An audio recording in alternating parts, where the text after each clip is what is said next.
Well, damn, Pat. You ain't messing around with this one, are you? Whew. Alright, guys. Welcome to Lee Reacts. Hope everyone's having a good day. I'm trying to. I'm here. We are back with a classic, an old one. This is going back, way back to 1939. It is Strange Fruit. It's sung and recorded by, of course, Billie Holiday. But it was a poem written and composed under the pseudonym Lewis Allen, but his real name was Abel Meeropol. The song protests the lynching of black Americans with lyrics that compare the victims to the fruit of trees. Such lynchings had reached a peak in the southern United States at the turn of the 20th century, and the great majority of victims were black. This song has been called a declaration and the beginning of the civil rights movement. That is a lot to put on a song. That's crazy. But I trust Pat, who sent this in, our supporter and patron, Patrick M. Thank you for your support, my friend. I truly appreciate you.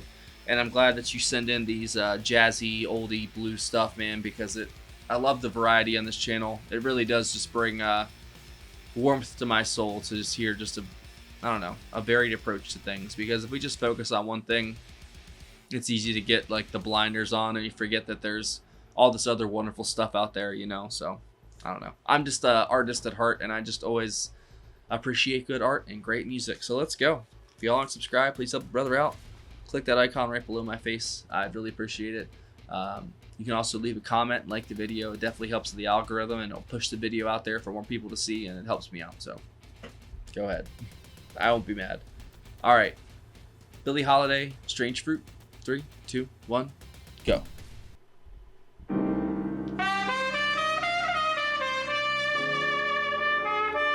1939. Good year.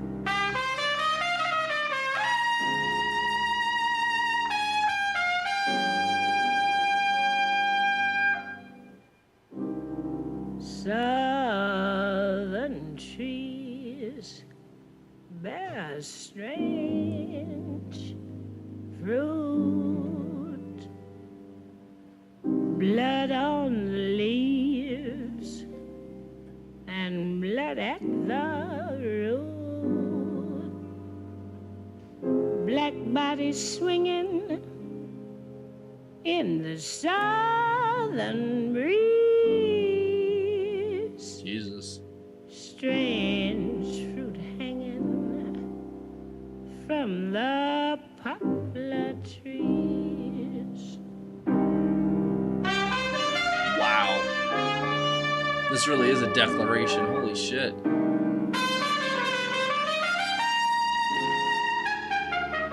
That trumpet.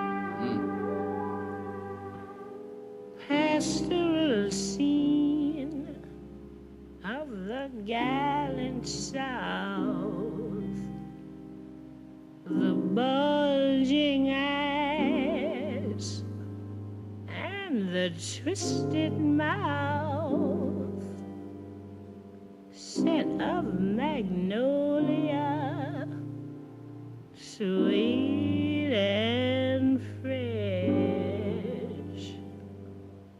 Then the sudden smell of burning flesh. Here is a fruit for the crows to pluck, Oh, fuck.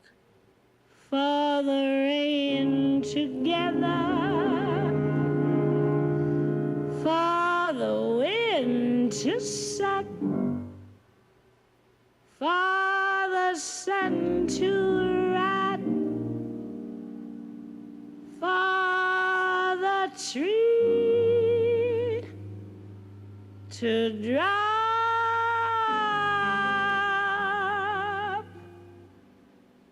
Here's a strange and bitter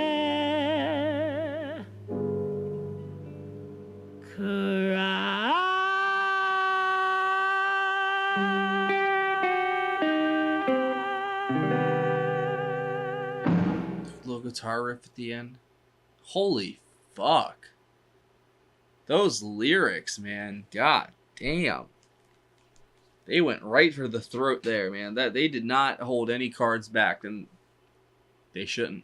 It definitely does sound like a protest against lynching. It definitely does. This video is getting demonetized. Yeah, that shit's fuck. That's for the birds. All that shit. We're all the same people, man. It doesn't matter what color your skin is or what god you worship. You have to be a good person. That's all it boils down to. At least for me. And that's how I see things. I mean, yeah, there's culture. There's definitely differences in culture, and you have to be blind not to see them, obviously. But that's just how our societies and our countries and our world just is, man. We're all the same, but we're all different. We're all our own unique fingerprint, and we all are influenced by everything that's around us. And people are people of their times, but I try to give grace to people from 100 years ago, 200 years ago. Obviously, nothing to do with lynching, obviously, but I mean, just how things were. I mean, you can't expect everybody to stand up. It's like the bank robbery fallacy sort of thing. It's like, would you stand up and be a hero? Like, you can say now that you would, but in the moment, it's hard to say, And I think that people were of their time, and they always will be. And I hope that when they look back on us and see what we did, that they give us the same grace that I'm trying to give people from back then, because people are people of their times. They're going to look back at us 400 years from now, hopefully, if we make it that long. That look at those dirty mud apes on their YouTube channels, you know what I'm saying, and living in their houses, and they're driving electric cars and stuff. That it's just crazy, man. But what a declaration. Wikipedia was right. That was a fucking dropping the gauntlet right there. I mean, that poem and the lyrics were so visceral, and it was a brutal reality for a ton of people in this country for a long time. And it's a shameful act, and it's a mark that our nation will bear for a very long time. And we're seeing the effects of it still to this day in ways that we really can't even explain. And same thing goes with Native Americans, but if you look throughout history, history is brutal. It's been brutal. This world has been brutal for a very long time. And this country is flawed as hell, and it's got problems everywhere, left and right. But a lot of countries do. I think all countries do. But there's never been a country like this either, where everybody can come together, and doesn't matter, like I say, what god you worship, anything like that. Like, everyone has a free opportunity now to do whatever they want. They say it's definitely the American dream. You have to be asleep to believe it, but some dreams are real for some people. There's definitely a lot of success stories, and I try not to be completely negative with a lot of things, because negativity just breeds more negativity, and it's a very dark spiral you can go down with that. But I think that there is a lot of scars that our very young nation has that hopefully they will heal, and we can grow from it and learn to come together and not be divided over things. And we can accept the past and the history that we all collectively, our ancestors lived, and that we're living right now. We're living history in this very moment, There'll be history 500 years from now, 200 years, 100 years, 5,000 years. You know how much interest people have in 5,000 years ago from nowadays? There's a ton of people that have interest in it. Like I always say, I'm telling you, every internet post that you make on Twitter, Facebook, YouTube, there's going to be internet archaeologists within 100 years, maybe even less, that have to go through all the old stuff. The servers for the internet are going to have to be huge, or our jumps in like quantum computing and microchips and all the different stuff is going to have to get very advanced, which it already is. And it's just going to keep getting even more advanced with AI and stuff and machine learning. It's kind of crazy. It's a brave new world that we're living in. And I hope that we can try and come together, man. Like, instead of falling apart the seams over not imaginary problems, but problems that don't exist anymore as much as they used to. I think they blow things out of proportion with a lot of things just to scare us and keep us divided and keep us hating each other instead of the people that really are running the show.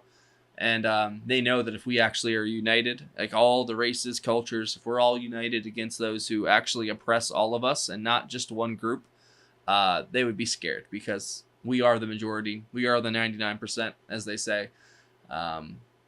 Whatever happened to Occupy Wall Street? Oh, let that one slip. Sorry. Thanks for watching, guys. I really appreciate you for sending that one in, Patrick. Billie Holiday is one hell of a voice, man. Like, she really delivered this in a visceral. Like I said, the lyrics are very visceral, and so did she. Her performance of that trumpet too, man.